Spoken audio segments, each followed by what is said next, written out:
Fantastic. Well, it's been a good day, hasn't it? Despite the rain and mist. It's been good. We enjoyed a number of us a walk up and down the wonderful hills of Kent this afternoon. And it's been great, hasn't it, to be able to be together like this. And I don't know about you, but maybe one of the things that we're slowly realising over these last few weeks is to appreciate afresh maybe some of the things that we were taking for granted perhaps for our whole lives. And that's a good thing, isn't it?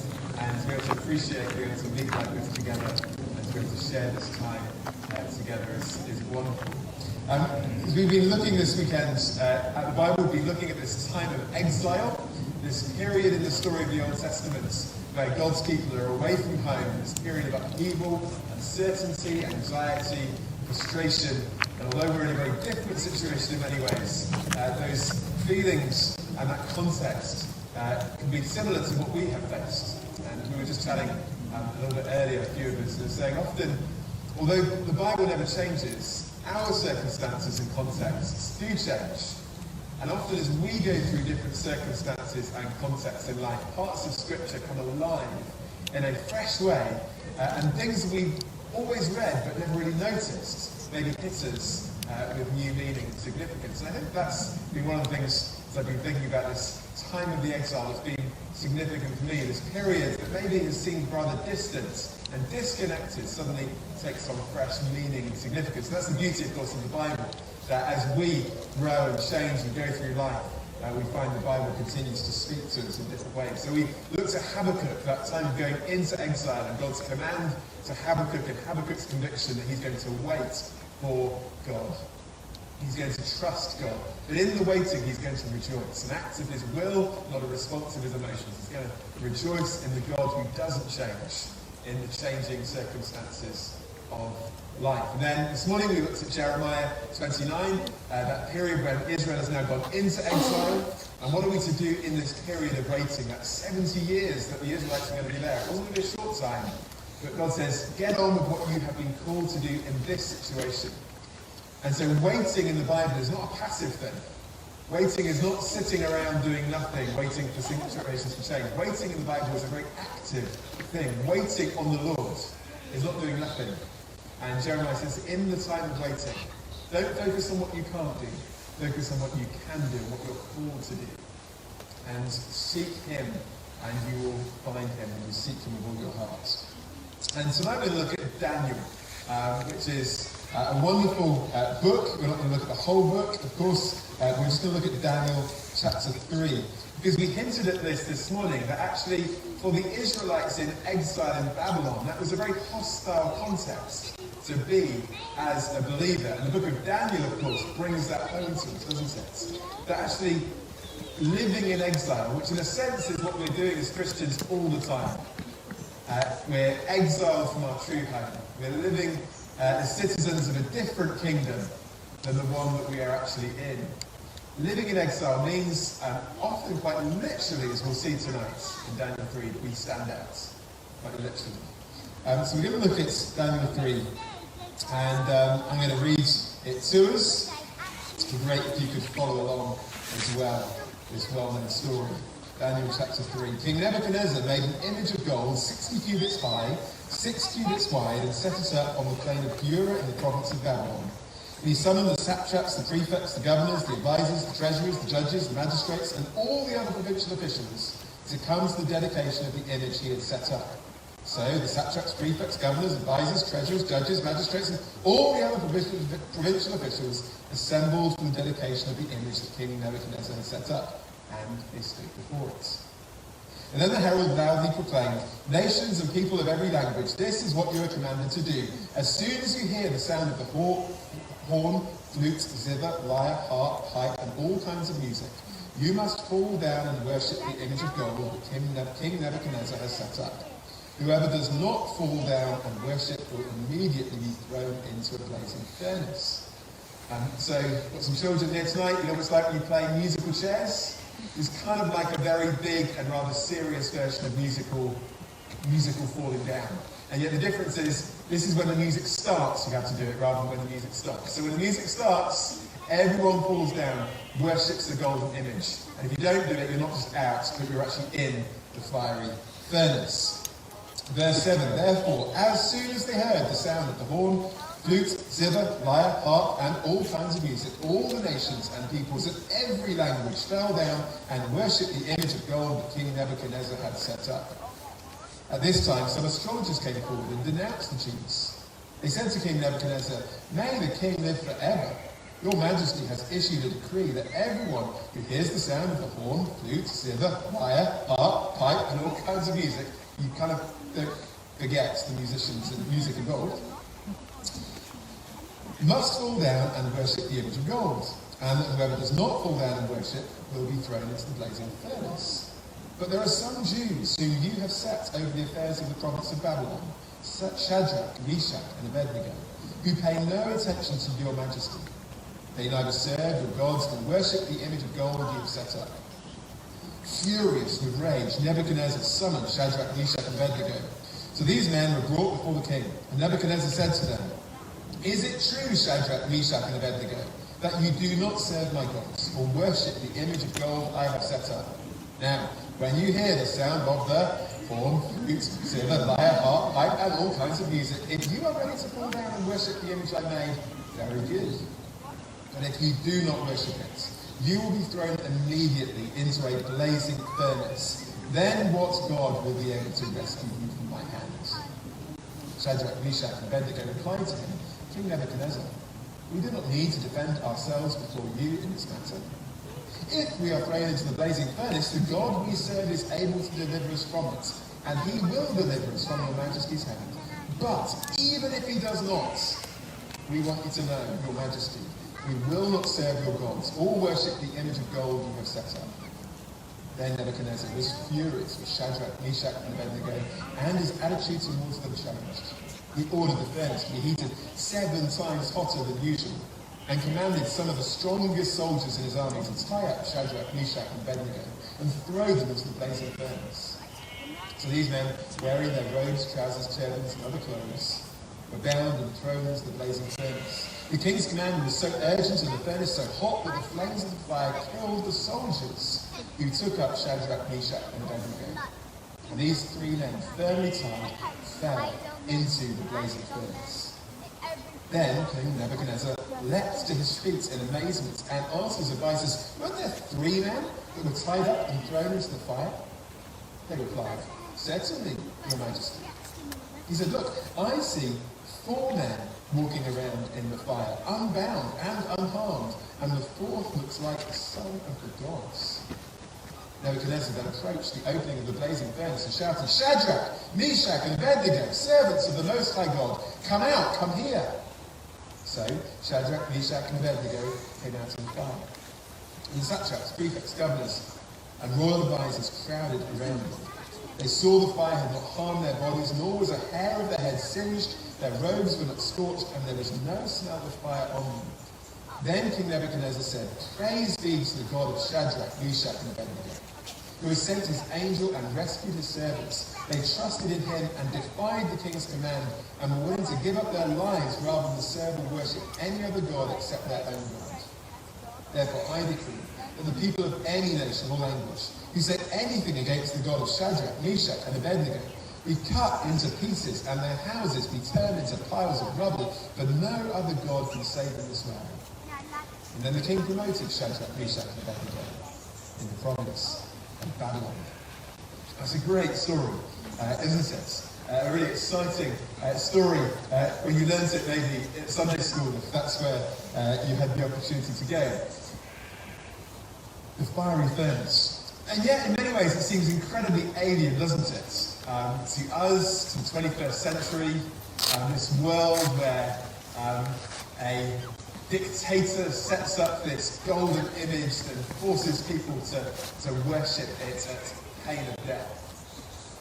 And yet, of course, if you lived in North Korea today, this wouldn't seem particularly alien at all, would it? Because there are parts of our world today where this very kind of thing happens, where people literally are being asked to worship and revere human leaders. And if you're in that context, this passage would speak very badly, wouldn't it?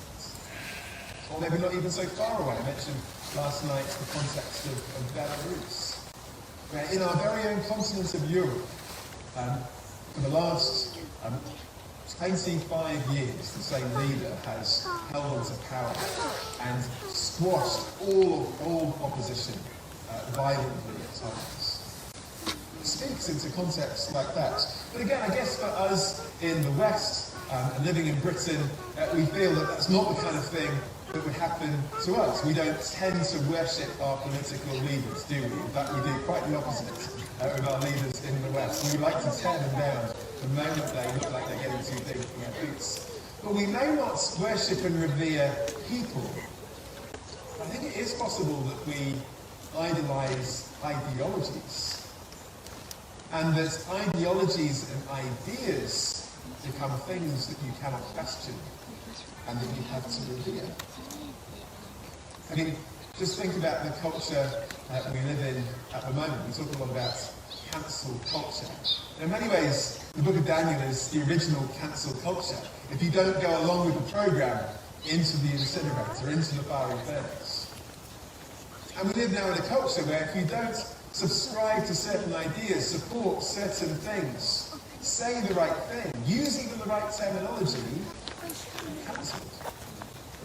Have you ever thought how crazy it is that we now live in a society where the world's most successful children's author is cancelled because she questions whether the agenda of the trans movement might also be hurting women?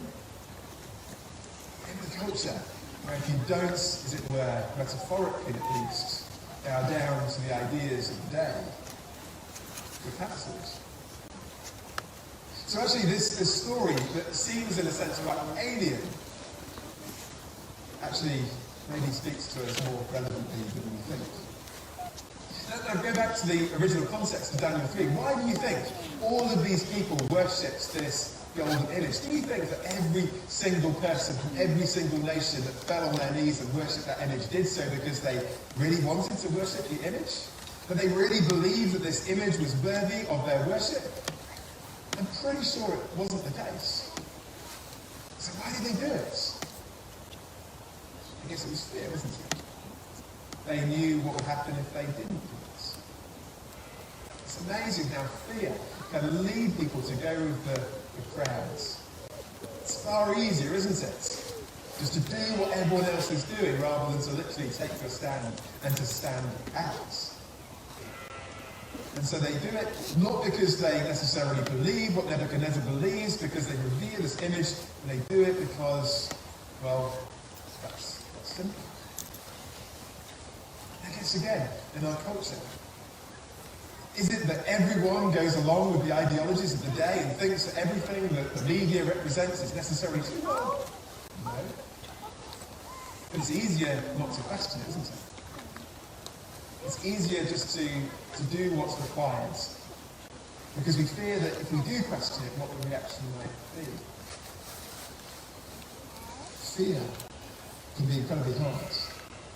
So the question is this: how do you have the courage to stand out, like Shadrach, Meshach, and Abednego? What enabled them to be able to stand out, to be different, to face that fear, and to be different to what everyone else was doing?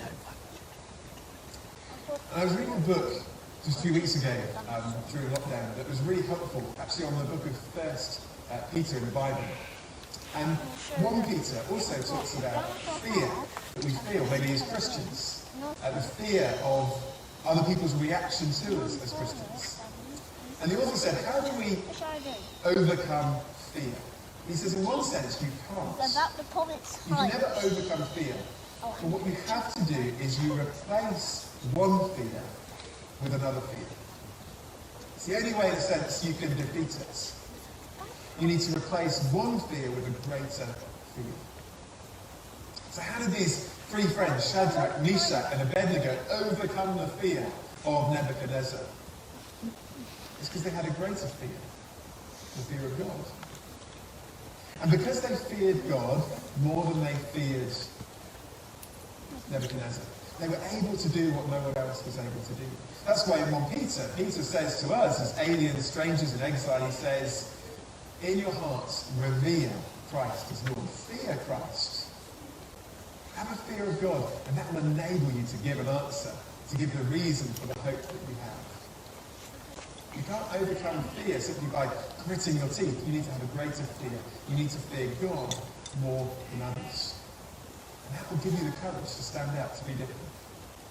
I was reading once the biography of Billy Graham, a great evangelist of the 20th century, who, as well as, I think, speaking face to face to more people about Jesus than anyone in the history of the world, also spoke face to face with many world leaders. And whenever Billy Graham had an opportunity to meet with any world leader, whether it was a president, a prime minister, a king or a queen, he would always take the opportunity to speak about his faith in Jesus. And he was once asked, how do you have the courage when you're meeting some of these incredibly famous people to speak so openly and boldly about Jesus? And he said, I remember that I live my life before one who is far more powerful than they. And it enables me to speak without fear. Because he knows he's not just in the presence of the Queen, the President, the King, or whatever. He's in the presence of the King of Kings. He's freed from his fear of others. And what will give us the ability to stand out, to be different, to not just go with the flow, to speak up as Christians, to have that kind of fear of God. And I found that really helpful to reflect on recently. Particularly, we find this in social media, don't we? Maybe when we say something as a Christian. The danger on social media is we want to write things that people will like. I mean, it's built into the whole way social media works, doesn't it? We want people to press like. We want people to love. We want people to say positive things about us. And so the danger is we want to say things that people will approve. There's a danger there, isn't there, as Christians? If we are driven by the desire simply for approval, to get as many likes, and if we are fearful of people not liking us, we'll be crippled. So it's helpful, isn't it, to think, actually, whose approval, whose like am I interested in here? Am I interested in the people out there? Am I interested in someone more important? And when we've got it sealed that our approval with God is what matters most, it actually liberates you. It's so liberating when you know actually it doesn't matter who likes you, who doesn't like you, whether they think it's good or bad, but actually God approves. It liberates you. By the way, it's a great way, if you're ever going to write something on social media, it's a great thing to think about, isn't it? Not what will my Christian friends think, what will my non-Christian friends think, what will so-and-so think, but actually just to think, actually what will God think about this? Is this something that I think God would be pleased with? Or is this something actually I think God wouldn't be pleased with? It's his approval that counts, isn't it? It liberates you. Sometimes not to say things, but sometimes to say things that maybe you were fearful of saying. Earlier in the period of lockdown, responded to some of the kind of cultural events that have been happening. And I thought I wanted to respond in a kind of nuanced way and to respond maybe to some of the things I felt were wrong, but also to try and say something positive about Jesus in the context of all of these things. And it was very interesting because it led to a lot of discussion and debate. It led to some people saying some very, very horrible things on Facebook to me. But it also led to some people who weren't Christians really engaging with Jesus and actually sharing stuff about Jesus, even though they themselves weren't Christians. And it led to a lot of other people writing personally saying, actually, we're really thankful that you said something about that situation. It's really hard sometimes, isn't it, to speak up as a Christian if all we want is the approval of others. But if God's approval is what we want, if he is who we fear, then that's what counts. So maybe actually a more helpful way, rather than talking about fear, because that seems rather negative to us in the way we use the word fear, just think of the word approval. Who do I want to please? Do I want to please people? Or I want to please God? Shadrach, Meshach, and Abednego. Who do they want to please? They want to please God. Free them to stand out. And then, of course, because of that, inevitably they're in trouble. And I love their response, verses 17 and 18, to Nebuchadnezzar when he threatens them with the fiery furnace. They just say, if we're thrown into the blazing furnace, the God we serve is able to deliver us from it. And he will deliver us from your majesty's hand. But even if he does not, we want you to know we will not serve your gods or worship your image of gods. It's been wonderful about that, isn't it? It's like God is able to save us, and he can do, but even if he doesn't, we're still not going to bow down. That resolute confidence that says, whatever happens, we're going to trust God. And of course, then they get thrown into the fiery furnace, and the very people who throw them into the furnace are consumed by the flames, and yet incredibly they're not. And Nebuchadnezzar is amazed when he looks in verse 24, and he says, weren't there 3 men tied up and thrown into the fire? Verse 25, I see 4 men walking around in the fire, unbound, unharmed, and the 4th looks like a son of the gods. Well, who is it? Of course we know, don't we? Who is it that's with them? It is the Son of God, the angel of the Lord. Because although the incarnation, Christmas, is when Jesus fully and completely forever took on human flesh. Actually, the Old Testament is full of stories about when the angel of the Lord, the Son of God, the second member of the Trinity, comes down into the situation of our world. And he does it here, but where does he do it? He does it in the furnace. He does it in the fire. And it is helpful to remember, isn't it? Where do we meet God? Where do we experience his presence? Sometimes in wonderful times of fellowship, but often in great times of testing. Where did they meet God? Where was he with them? He was with them in the fire. And as has been pointed out many times, God didn't save them from going into the fire, but he was going to be with them in the fire. God doesn't promise that if we do what is right, we stand up for what is right, speak out for Jesus, then everything will go okay. But he has promised to be with us. Remember Matthew 28?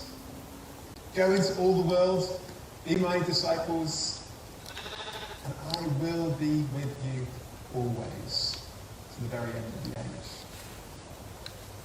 God says, I'm going to be with you as you go, as you speak up. And then, to finish with, there's this amazing turnaround, isn't there? Verse 28, King Nebuchadnezzar says, praise be to the God of Shadrach, Meshach, and Abednego, who has sent his angel and rescued his servants. They trusted in him, defied the king's command, and were willing to give up their lives rather than serve and worship any god except their own God.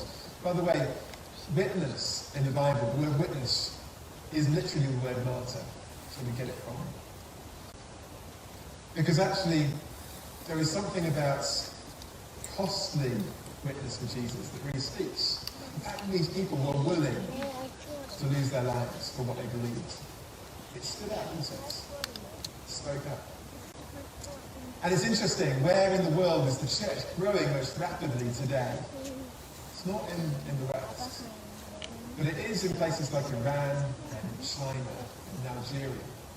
In the kind of places where it is incredibly costly to follow Jesus. Because in those contexts, people see. They see what is really valuable to you. They see what is true. And it grows. And that's why I have kind of mixed feelings as I think about the future. Because in one sense, as we look at Daniel, I'm saying, we are living in a culture which is increasingly hostile to the gospel, to Jesus, and maybe to us as Christians. So in a sense, that might be something that concerns us. But the history of the Christian church tells us that is nothing to be feared, because actually the church does very well in times of hostility and opposition. If we have the courage, like they did, to stand for Jesus. And then verse 29, King Nebuchadnezzar decrees. He says, I decree that the people of any nation, language, who say anything against the God of Shadrach, Meshach, and Abednego be cut into pieces and their houses turned into piles of rubble, but no other God can save in this way. Now we might not question Nebuchadnezzar's evangelistic technique here. I'm not sure threatening people with the destruction of their homes and cutting them up is necessarily the best way to go about winning people for the children of God. Nebuchadnezzar has a little way to go. But as we finish, what a wonderful thought that all of the power of Babylon and the might of King Nebuchadnezzar couldn't get Shadrach, Meshach, and Abednego to bow the knee to this golden image. But three nobodies from Israel, who were willing to do what no one else was willing to do, and simply make a visual stand, brought the most powerful man in the world to his knees to recognize the living God. All of the power of the greatest kingdom in the world couldn't get these guys to bow because they knew someone more powerful. And yet their simple act of faith and obedience was the beginning of the changing of the heart of the most powerful man in the world. Never underestimate what might seem like an innocuous, simple action can have impact. God can use simple things from small people to have extraordinary impacts if we fear God and seek his approval more than others. Let's pray.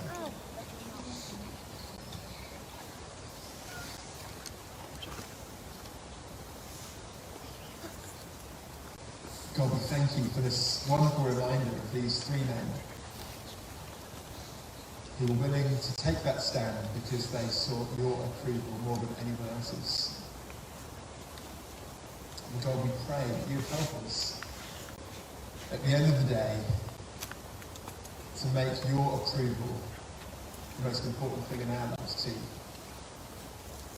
That your like, that your well done over our lives is the one that really counts.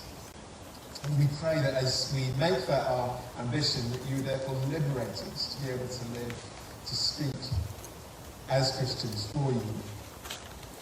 And we pray that you might use us to turn and change other people's hearts to recognize who you are. Thank you, God, that you're with us as we go. Thank you for that promise that you're with us to the very end of the age. And you're with us in the fire, in the furnace, in the trials. And you promise never to leave us. Thank you, Lord.